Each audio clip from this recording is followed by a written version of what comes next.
واعظ اور اس کا دوسرا باب جو 26 آیات پر مشتمل ہے۔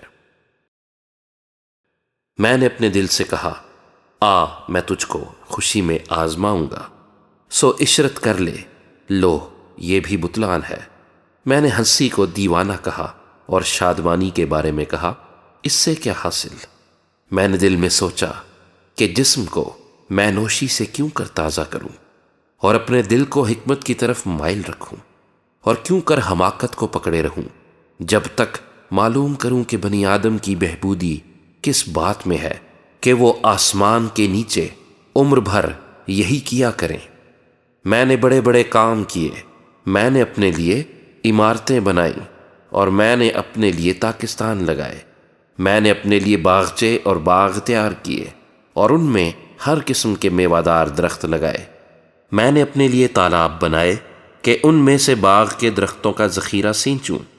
میں نے غلاموں اور لونڈیوں کو خریدا اور نوکر چاکر میرے گھر میں پیدا ہوئے، اور جتنے مجھ سے پہلے یروشلیم میں تھے میں ان سے کہیں زیادہ گائے بیل اور بھیڑ بکریوں کا مالک تھا۔ میں نے سونا اور چاندی اور بادشاہوں اور صوبوں کا خاص خزانہ اپنے لیے جمع کیا۔ میں نے گانے والوں اور گانے والیوں کو رکھا اور بنی آدم کے اسباب عیش یعنی لونڈیوں کو اپنے لیے کثرت سے فراہم کیا۔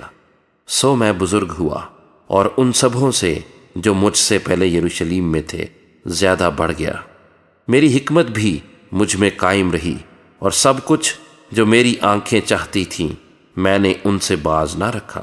میں نے اپنے دل کو کسی طرح کی خوشی سے نہ روکا، کیونکہ میرا دل میری ساری محنت سے شادمان ہوا، اور میری ساری محنت سے میرا بکھرا یہی تھا۔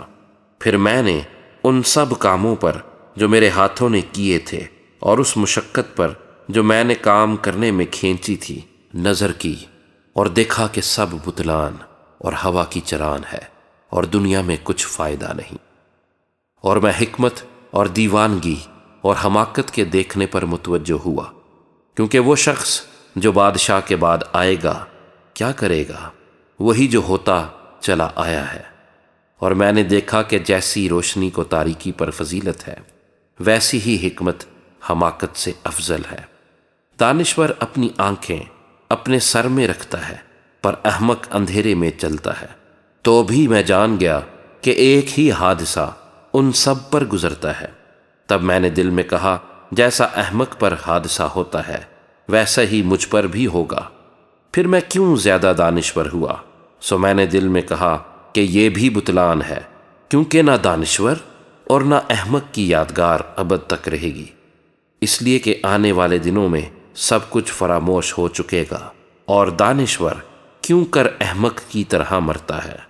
پس میں زندگی سے بیزار ہوا، کیونکہ جو کام دنیا میں کیا جاتا ہے مجھے بہت برا معلوم ہوا، کیونکہ سب بطلان اور ہوا کی چران ہے۔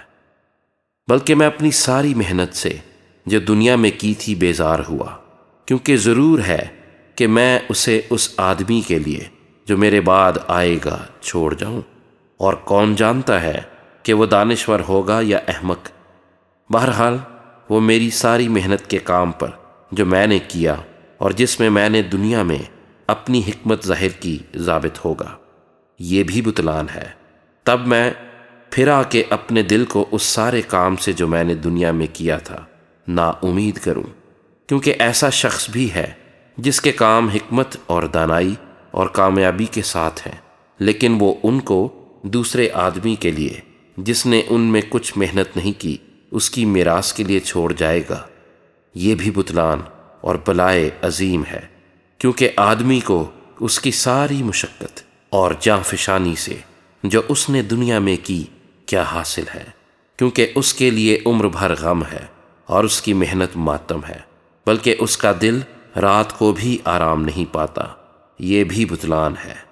پس انسان کے لیے اس سے بہتر کچھ نہیں کہ وہ کھائے اور پیے اور اپنی ساری محنت کے درمیان خوش ہو کر اپنا جی بہلائے۔ میں نے دیکھا کہ یہ بھی خدا کے ہاتھ سے ہے، اس لیے کہ مجھ سے زیادہ کون کھا سکتا اور کون مزہ اڑا سکتا ہے، کیونکہ وہ اس آدمی کو جو اس کے حضور میں اچھا ہے حکمت اور دانائی اور خوشی بخشتا ہے، لیکن گنہگار کو زحمت دیتا ہے کہ وہ جمع کرے اور انبار لگائے تاکہ اسے دے جو خدا کا پسندیدہ ہے، یہ بھی بتلان اور ہوا کی چران ہے۔